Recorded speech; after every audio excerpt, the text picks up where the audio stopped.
There's been too much regulation that has really hurt our business, and I think we can have proper regulation, but appropriate regulation. So I think the strength is we've been in a period of low growth. We're well positioned. I think the U.S. economy, U.S. business, the U.S. consumer, we've delevered. There's a lot of liquidity, and I think we're well positioned for that growth. Okay, you don't deal too much with the weaknesses, and I can sense... I think I got the strength and the opportunities. The threats, I mean, you know, in economic land, the threats are always what you can't predict. Mm-hmm. So, you know, I think we're poised, but we are in a geopolitical world. So, some type of event, you know, but I think we're positioned well.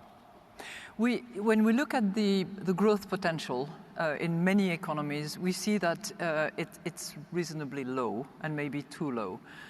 I hear what you say about moving from 1.8 to 3%. By the way, we're forecasting 2.5% for next year, if I recall. Maybe 2.6. So you're a little conservative. Always. But if we were to try to improve that, clearly there has to be more investment. I mean, you're a business person by training and by experience.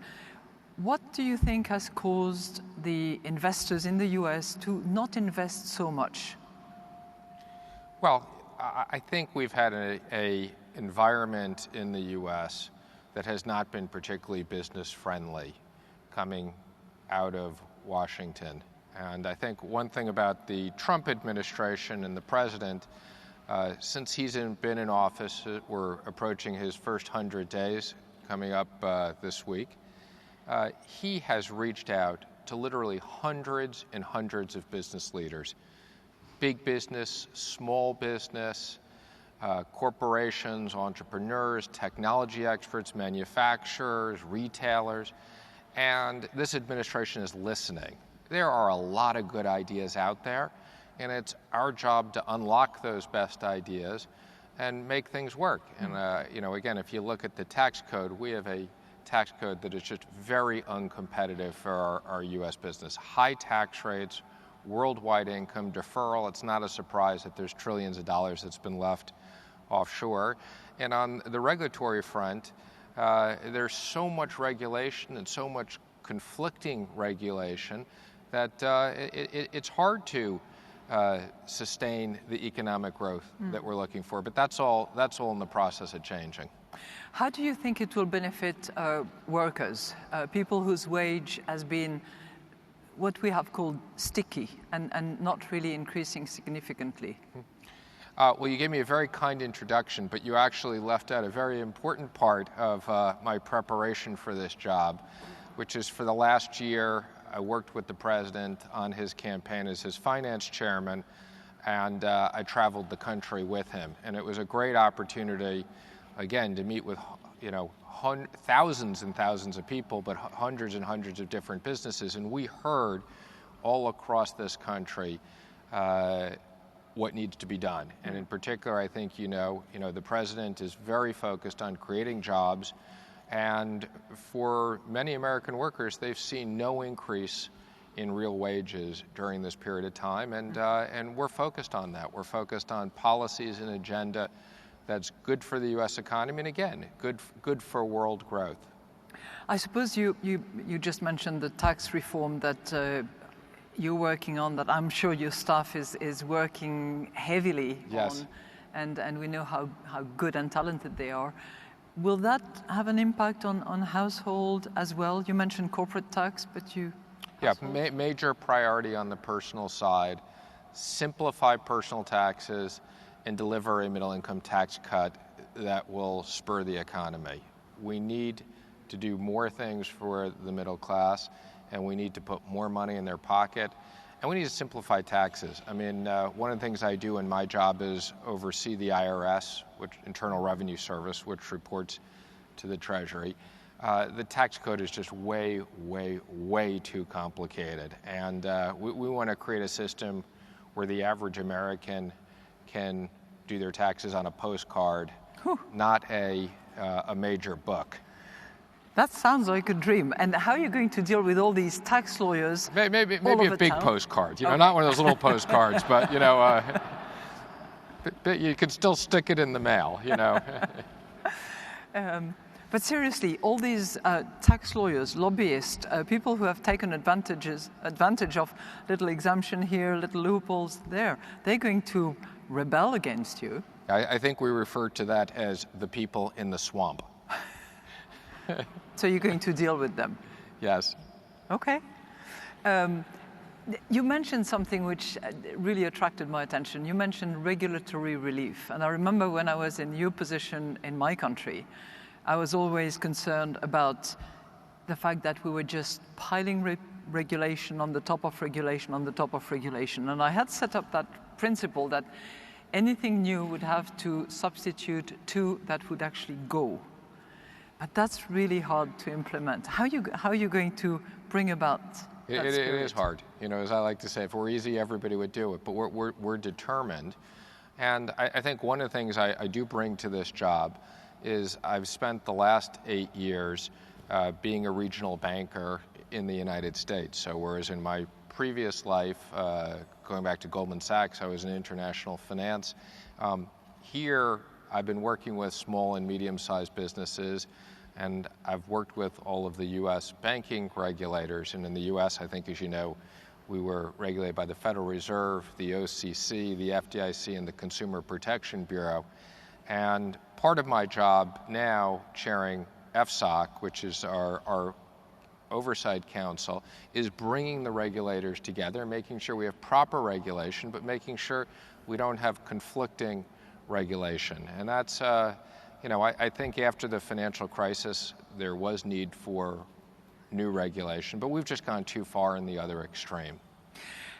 Do you know, Secretary, that in the Article 4 that we do about each and every country, the one that we do, that we did a couple of years ago and last year about the US, actually advocated that simplification amongst the regulators, or rather avoiding the multiple regulators in the financial field was an objective that we had recommended. So you aiming to go in that direction? We are. And matter of fact, yesterday, I think in one of my most productive meetings here, we had a regulatory roundtable meeting with the U.S. regulators and all the international regulators and finance ministers and certain governors. And I think it was very productive in talking about what issues, whether it's liquidity and what's hindering liquidity in some of these markets. And I think there's a great desire to have people to work together, and now enough time has gone by to have proper regulation, but look at where things may have gone too far.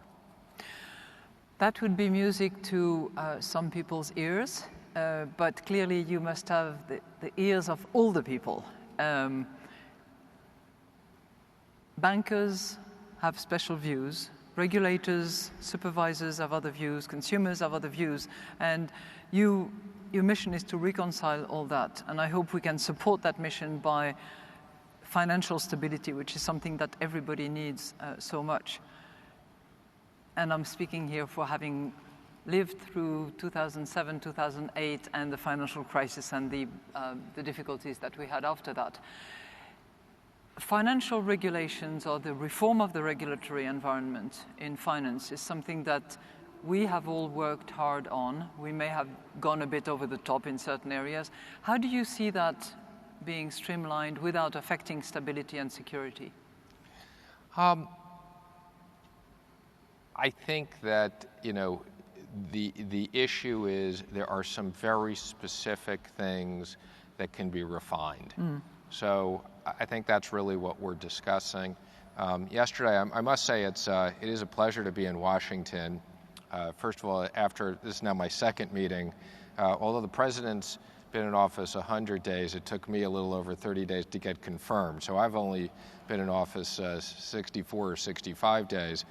But I feel much more comfortable now, having met everybody after the first meeting and going through the second meeting. I think I've done another 17 or 18 bilats over the last few days, but it's also nice to be close to home, because yesterday the president came to the Department of the Treasury for the first time since he's been in office. It was a great experience. We had over 500 people lined up on the steps to greet him.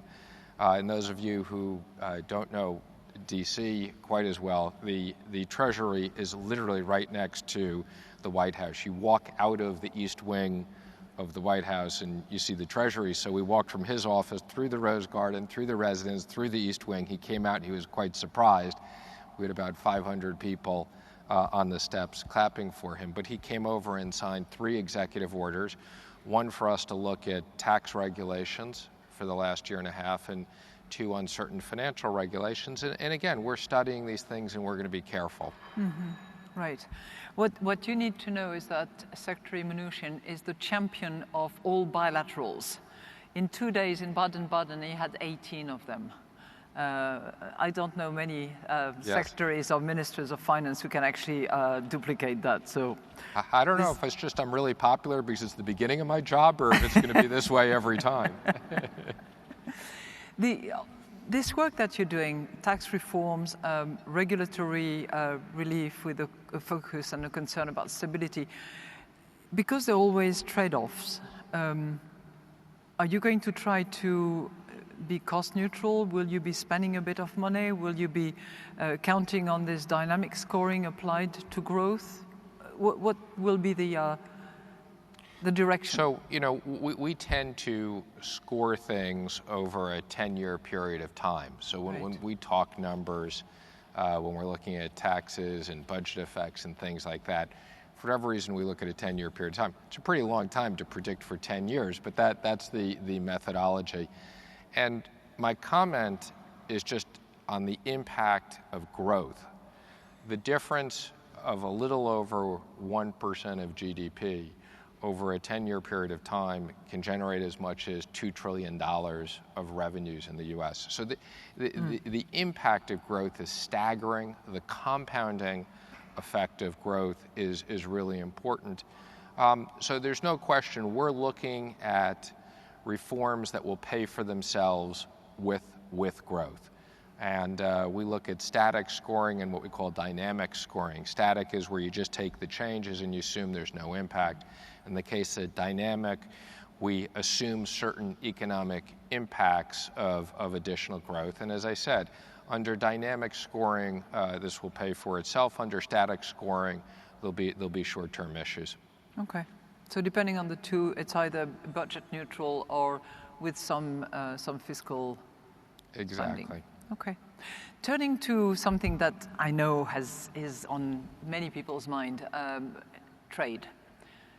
I would really like it if you could explain exactly how international trade is going to continue to impact the US economy, how you see free trade being fair, and what improvements can there be to that free and fair trade? Well, what a difference my first trip versus my second set of meetings, because as you recall, we spent an enormous amount of time on the communique. This time it seems much simpler. I think you know, and people have seen, President Trump's agenda is to make sure that we have free and fair trade. Mm-hmm. And I think, as you know, the United States is probably the most open trading market there is for both goods, services, and investment. The only restrictions we have on investment are what we call our CFIUS process for security review. Otherwise, this market is open for investment, and we've appreciated all the international investments, and it's been great investments for many people. On the trade side, the same issue. We have in most markets very little or virtually no tariffs. The president believes in reciprocal trade deals and reciprocal free trade. And what that means is that if our markets are open, there should be a reciprocal nature to other people's markets are open as well. That's what he believes is free and fair. What's not free and fair is if our market is open and other people either have high tariffs or have high import barriers, non-tariff barriers, and that creates one-sided issues. And those are discussions that we're having, and I think have been very productive. So it's tit for tat. I'm open, you're open. Yes, we like to use the word reciprocal as opposed to rather your than phrase. Tit for tat. Okay. Now, one step further into the impact of trade. We know that in many countries around the world, trade has had an impact, and so has had technology changes, breakthroughs, and modification of supply chains, and all those things that we've been discussing.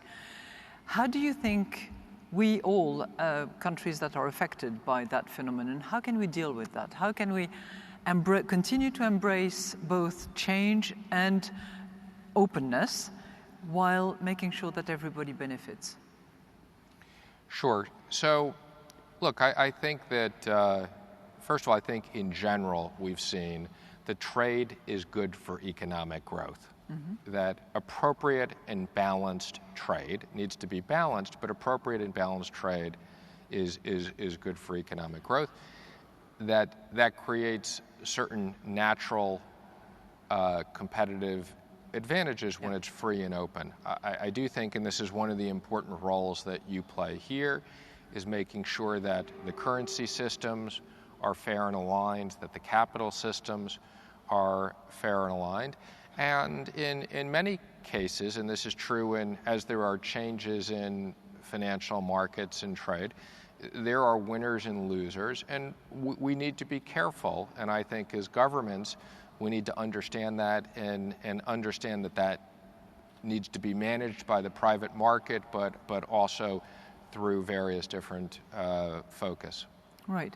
So the discussions that we've had in the last 2 days, where some finance ministers identified education, lifelong training, in some of the developing countries in particular, health, support to SMEs, those are tools that you would embrace as well? Absolutely critical. I mean, I would say education is an issue no matter what country you're in.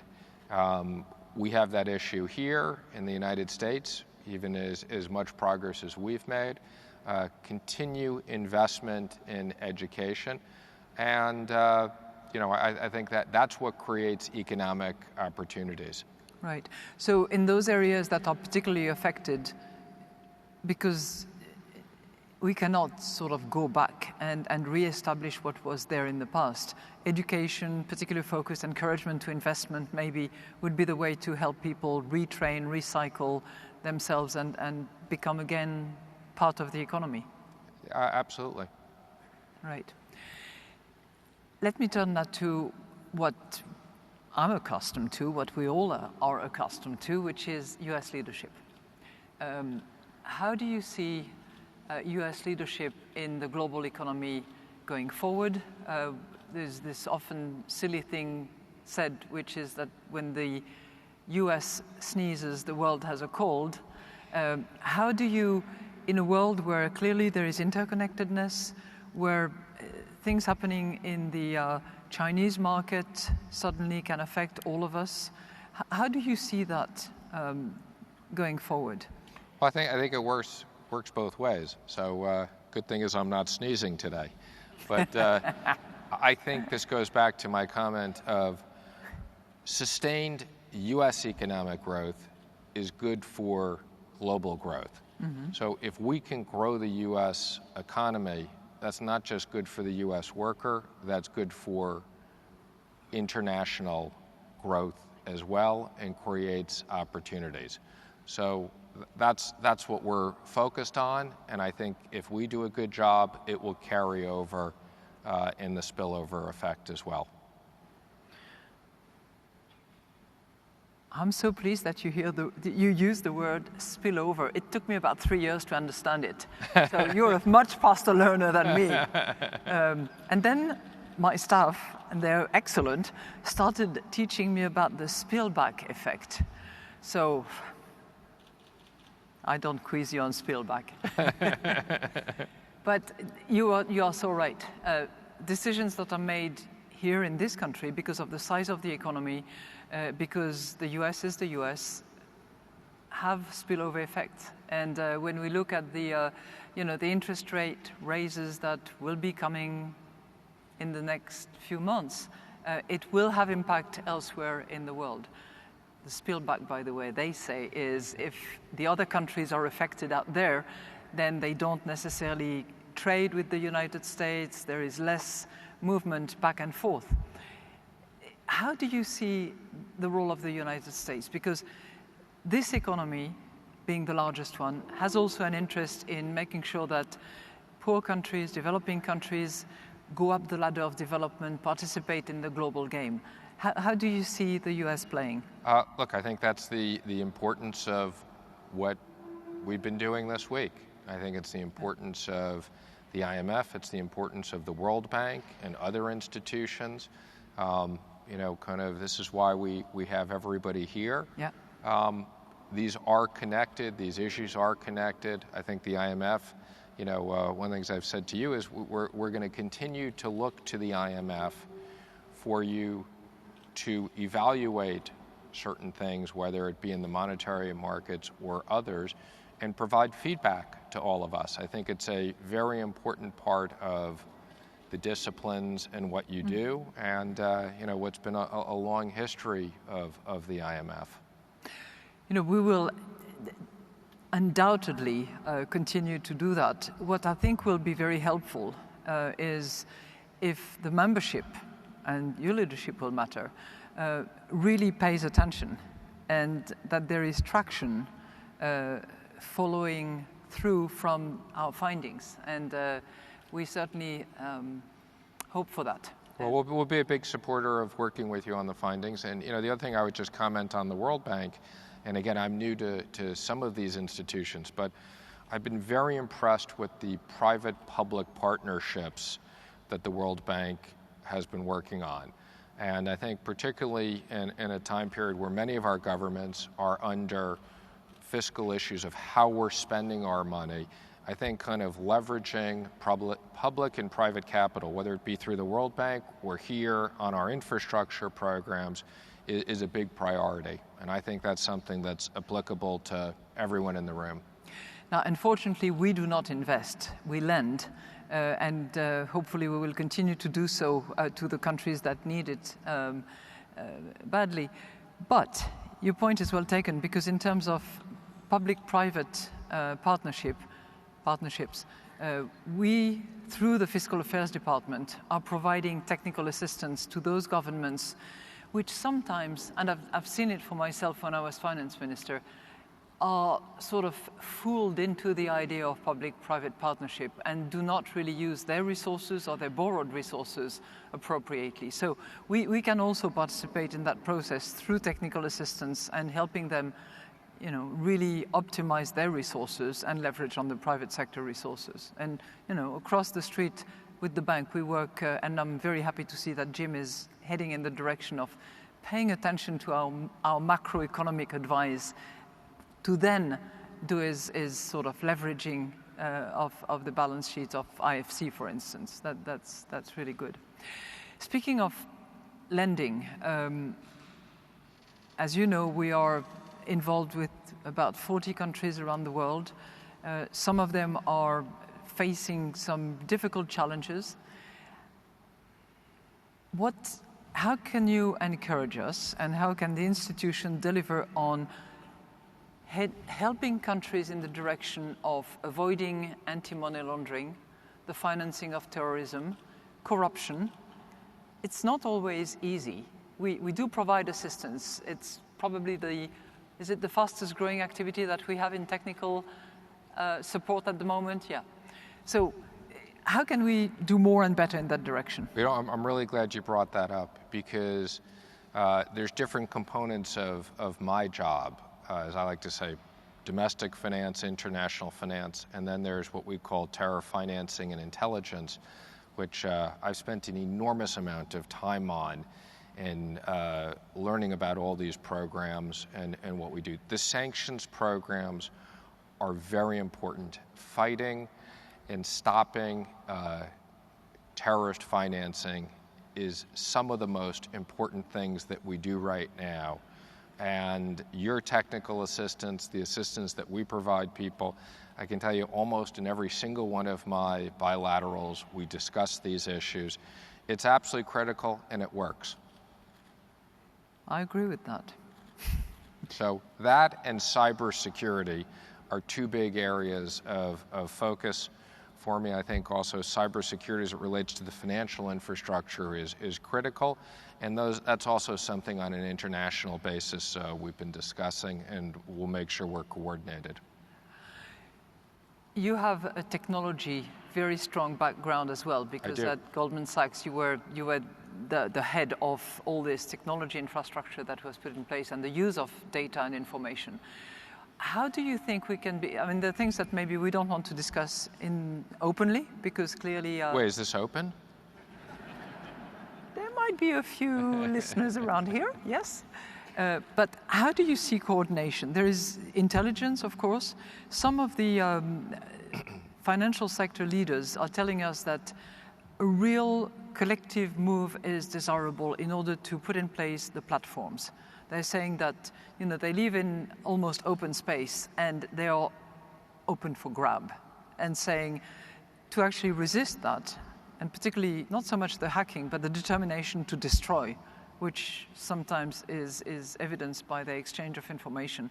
How can we help them bring together that cooperative effort, and should there be sort of, you know, a collective effort that we could help with? I think the answer is absolutely. So within the U.S., we have different coordinating bodies. Cyber is obviously something that's very important to all aspects of the government, but as I said, what I focus is on the financial infrastructure. And also we have a huge technology infrastructure within the Treasury, since we do all the fiscal services, all the payments, all the collection receipt, all the IRS personal data. So this is a big part of what we do. So we have both a big internal investment, as well as we're coordinated with all the intelligence efforts and as well as industry.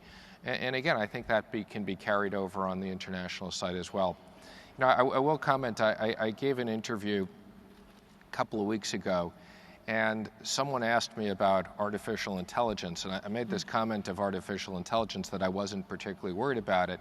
And the quote was taken completely out of context, because when I think of artificial intelligence, I was kind of referring to, you know, for those of you who are Star Wars geeks, you know, like R2-D2 and those types of things. But technology is so important to everything we do, and it's here. And cybersecurity is, you know, the advances in technology are only going to continue. And in certain cases, that's helped workers through advancement and creating new jobs and new opportunities. In certain cases, it has displaced jobs. But I do think the advancement of technology on all fronts will continue to create economic growth, and is something that is important. Well, that's very good to hear, because we currently have happening, I think, in another room somewhere, a special conference on digital fiscal and marrying the two, and what benefits can be had from using the digital tools, devices, and ways of communicating in order to improve transparency, improve accountability, and improve efficiency. And it's amazing what, as you say, how much can be created as a result of those changes. So, good. You're in the camp of McAfee and Co. I think Professor McAfee will be addressing the seminar that David Lipton will close tomorrow, on the very concept of embracing change, endorsing technology, and working with the machine rather than against the machine, which I think is a big theme for us. There are countries like Kenya, like India, like Lebanon that are leveraging those technologies to just increase revenue and to allocate benefits better as well. So it's very comforting that you are in that camp, yes, rather than in the Professor Gordon's camp that nothing has happened since electricity and the locomotive. So delighted that you... Now, turning to our role, and I'm here saying, you know, the IMF role. We were very much created by one of your predecessors. The US Treasury was extremely engaged in the setting up of the IMF 70 years ago. And clearly our role has changed over the course of time, but we are trying to serve the membership, the 189 countries that have now joined the organization. What else and what more can we do? We do surveillance, we do multilateral surveillance, we look at the external position of countries, including their currency position relative to others. We are trying to also tackle a few things that are a little bit outside the traditional realm, like the inclusion of women in the economy, like the rising inequalities and the relationship to growth, like the use of fiscal revenue to subsidize fossil fuel, which we don't think is a perfectly good idea. Is that good? Should we do more and further in addition to the traditional lending role that we have?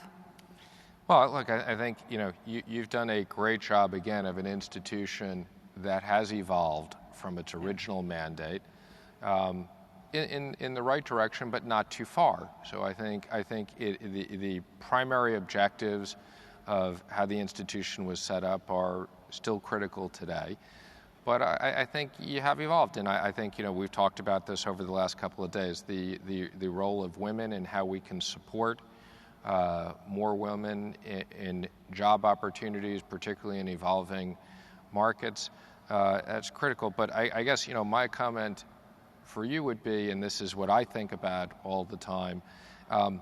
It's partially about how these institutions change, but it's also a lot about execution. And at the end of the day, the most important thing is that we execute on what are our priorities. And I look forward to working with you. I think what's important is, as you come out with different things that are part of your primary mandate, how we make sure on an international basis we're trying to execute and help you execute on that mandate. Well, I can assure you that a lot of those who are sitting in the room are members of staff, and I want to pay tribute to them because I'm not suggesting that they master the art of execution, but they are very, very diligent and very disciplined and very passionate about the work that they do and the engagement that they have in this sort of global public service. Sometimes execution is in the hands of those governments, and sometimes it's a little bit frustrating for them, I know.